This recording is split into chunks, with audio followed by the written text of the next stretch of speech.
Hi viewers, welcome to our channel.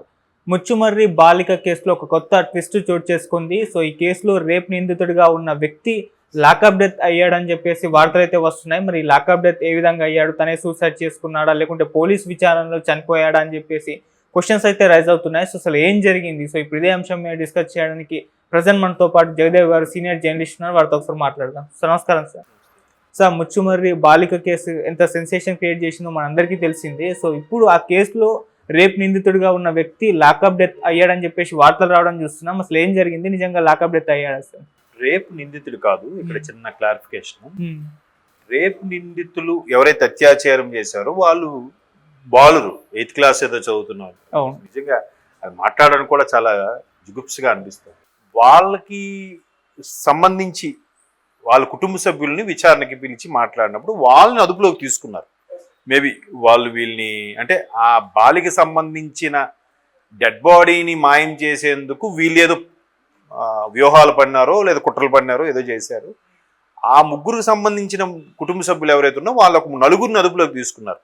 ముగ్గురికి బదులు ముగ్గురు కాకుండా నలుగురు, మేబీ నలుగురు హ్యాండ్ ఉందేమో వాళ్ళ అనుమానంలో.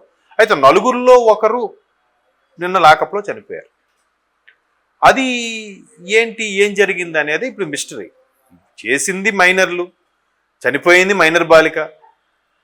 అబ్బా, దాని ఇంపాక్ట్ తల్లిదండ్రులు కూడా చెప్పాలి అని ఇవాళ రేపు సొసైటీలో కానీ సోషల్ మీడియాలో కానీ బాగా ఘోషగా వినిపిస్తోంది. కానీ ఎవరు పిల్లలు వాళ్ళ దగ్గరకు వచ్చేసరికి ఈ నీతులు ఏమి వినపడవు, వాళ్ళకి కనపడవు. ఏదో తెలియక చేశాడు, ఏదో తప్పు చేశాడు అంటే వాడు ఏదో ఆవేశం చేశాడని మనము చంపుకుంటామా? మనం కూడా వాడు చేసిన పని మనము చేస్తామా? మనిషికి మనకి వాడికి మనకి తేడా ఏంటి? ఇట్లాంటి నీతులని చెప్తూ ఉంటారు. బట్ పిల్లలు ఆ ధోరణిలోకి వెళ్ళిపోతున్నారు అనేది కొంచెం భయంకరమైన బాధాకరమైన విషయం.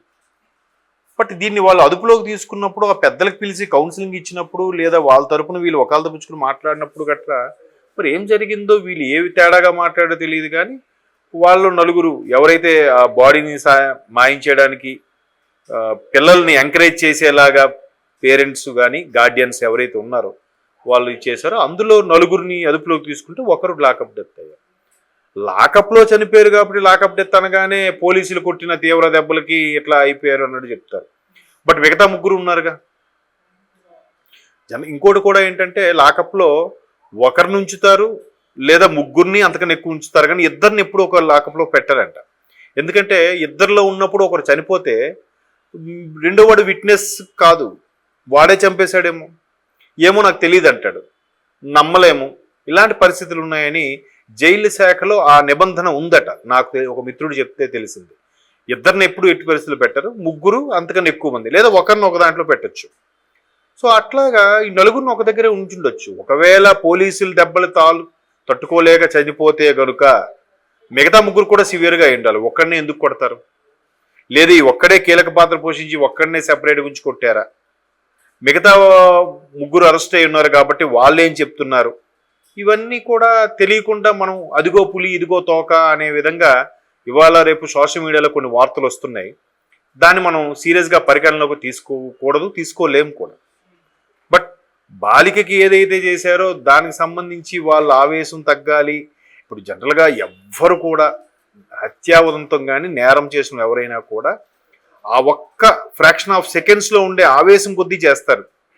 ఆ తర్వాత కొంతమంది పశ్చాత్తాపడతారు, కొంతమంది కొద్ది రోజులకి రియలైజ్ అవుతారు, కొంతమంది ఏం కాదులే ఆ ధోరణులకి అలవాటు పడిపోయి కర్కశంగా మారే అవకాశం కూడా ఉంటుంది. అందుకు వాళ్ళు ఏం చేస్తారంటే మ్యాక్సిమం వాళ్ళకి కొన్ని రకాల తర్ఫీదులు, యోగాలు, మెడిటేషన్లు జైల్లోనే గొప్ప గొప్ప వ్యక్తులతో పిలిపించి క్లాసులు చెప్పించడం ఇవన్నీ చేస్తారు. అలా చేయించేటప్పుడు అయినప్పటికీ వాడు మారపోతాడు, కర్మ బయటకు వచ్చాక ఇంకో నేరం చేస్తాడు, ఇంకో ఇది అవుతాడు. బట్ ఈ మైనర్ ఈ బాలురు చేసింది అసలు వీళ్ళకి ఆ ఏజ్లో ఆ థాట్ రావడం ఏంటండి? లేదా ఆ పిల్లని ఏదో ఆడుతున్నప్పుడు ఏదో కొట్టి పడేస్తే దాన్ని ఈ విధంగా ఏమైనా చిత్రీకరించారా?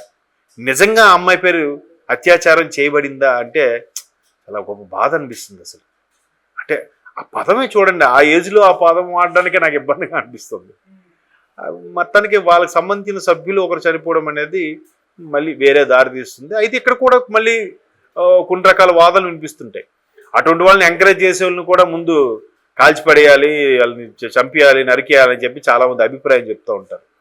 బట్ నిజంగా వాళ్ళే చేశారా, చేయలేదా? నిజంగా ఇప్పుడు శ్రీలక్ష్మినా ఆవిడెవరు, వరంగల్ శ్రీలక్ష్మి కదా, యాసిడ్ సంబంధించి ఘటన జరిగినప్పుడు అప్పుడు ఉన్న ఇప్పుడు సోకాల్డ్ సీనియర్ సుపీరియర్ ఎవరైతే ఆఫీసర్ ఉన్నారో అప్పుడు ఆయన అక్కడ ఎస్పీగా ఏదో ఉండడం, ఆయన ఎన్కౌంటర్ చేశారు, అందరూ హర్షించారు. బట్ అది వాళ్ళే చేశారని గ్యారంటీ ఏంటి? పోనీ వాడిని ఎన్కౌంటర్ చేశారు, అమ్మాయిని ఇలాగా అత్యాచారం చేసి చంపేసినోడిని. మరి ఇదే విషయంలో బడా నేతల పిల్లలు కూడా కొంతమందిని ఇట్లా చేసినప్పుడు వాళ్ళ మీద కూడా పోలీసులు ఎంతే ధైర్యంగా చర్యలు తీసుకున్నారా అంటే క్వశ్చన్ మార్కే. ఇప్పుడు గతంలో ప్రత్యూష అని ఒక హీరోయిన్ ఉండేది, కలుసుకోవాలని ఏదో సినిమాలో ఉదయకిరణ్ గారు పక్కన చేశారు. తర్వాత స్నేహం అంటే ఏదేరా సినిమాలో నాగార్జున చెల్లిగా కూడా ఏదో యాక్ట్ చేసినట్టు. మరి ఆ అమ్మాయి మటర్ కూడా ఈ రోజుకి క్లారిటీ లేదు. ఆమెను కూడా అత్యాచారం చేసి చంపేశారంటారు కొందరు. లేదు, ఆమెకు ఒక బడా నేత కొడుకుతో అఫైర్ ఉంది, అక్కడ ఏదో మాట పట్టించి వచ్చి ఏదో జరిగిందంటారు. రకరకాలు. ఇప్పుడు ఆమె సూసైడ్ చేసుకుంది అంటారు, ఏమో చెప్తారు. బట్ ఆమె మీద అత్యాచారం జరిపి ఆమెను చంపేశారన్నది అప్పట్లో మీడియాలో పెద్ద సెన్సేషన్. అందులో పెద్ద బడా నేతల పిల్లలు ఇన్వాల్వ్ అయి ఉన్నారన్నది కూడా కొంత వాస్తవం. మరి వాళ్ళని ఎన్కౌంటర్ చేయగలిగారా? ఈ సోకాల్డ్ స్ట్రిక్ట్ అనుకునే ఆఫీసర్స్ ఎవరైతే ఉన్నారో, ప్రజల వీళ్ళు వాళ్ళ తల్లిదండ్రులు సంతోషిస్తారనో, లేదంటే అమ్మాయికి ఇలా జరిగింది కాబట్టి సొసైటీ హ్యాపీగా ఫీల్ అవుతుందనో, కోర్టులు చట్టాలు ఇవన్నీ పట్టించుకోకుండా ఎన్కౌంటర్ చేసే వాళ్ళకి మరి అక్కడ ఎందుకు చర్యలు తీసుకోలేకపోయారంటారు? చెప్పలేం కదా. ఇప్పుడు పోలీసులు కొన్ని లాకప్ డెత్లు అంశాల్లో కూడా కావాలనే పోలీసులు ఎట్లా చేశారు, ఆ పోలీసులు జులుం నశించాలి అని అంటారు. వాళ్ళకేం ప్రెజర్ ఉందో, వాళ్ళు ఎందుకు అలా చేయాల్సి వచ్చిందో అది మనం చెప్పలేం. ఒక వన్ సైడే చెప్తున్నాను కదా, ఇవాళ రేపు ఒక ఇన్సిడెంట్ జరిగింది అని అంటే ఒక దృక్కోణంలో ఇదే అయ్యుండొచ్చు అని నిర్ధారించలేం. లాకప్ డెత్ అంటే ఏంటి? లాకప్లో చనిపోవడం లాకప్ డెత్. దాన్ని ఇతను కొట్టడం వల్ల చనిపోయాడా, లేదా తీవ్రమైన మనస్తాపంతో ఆయన స్ట్రోక్ వచ్చి చనిపోయాడా, లేదా ఆయనకి ఇంకేమైనా డిసీజెస్ ఉన్నాయా, లేదా ఉన్న ఆ నలుగురు ఒకే సెల్లో కానీ ఉన్నట్టయితే వాళ్ళకి మాట పట్టింపు ఇచ్చి ఒకరికొకరు కొట్టుకోవడం చనిపోయారా, అది తెలియదు కదా. బట్ ఏదేమైనా ఇట్లాంటి అంశం మీద లాకప్ డెత్ జరగడం అనేది ఆ మైనర్ బాలికలకి సపోర్టుగా ఉండే వీళ్ళు నలుగురిని అదుపులోకి తీసుకున్నారంటే వీళ్ళు ఎంత ఇదిగా మాట్లాడుంటారు, లేదా వీళ్ళు ఆ అమ్మాయి తాలూకు బాడీని మాయం చేయడానికి ప్రయత్నించి ఇంకేదైనా క్రూరమైన పనికి పూడుకొని ఉంటారు. అలా చేసిన వాళ్ళు శిక్ష అనుభవించక తప్పదు. బట్ ఏం జరిగింది అనేది మనకి పోను మళ్ళీ పోస్ట్ మార్టము పోలీస్ కేసులు ఇష్యూ అయిన తర్వాత మనకు ఒక క్లారిటీ వస్తుంది.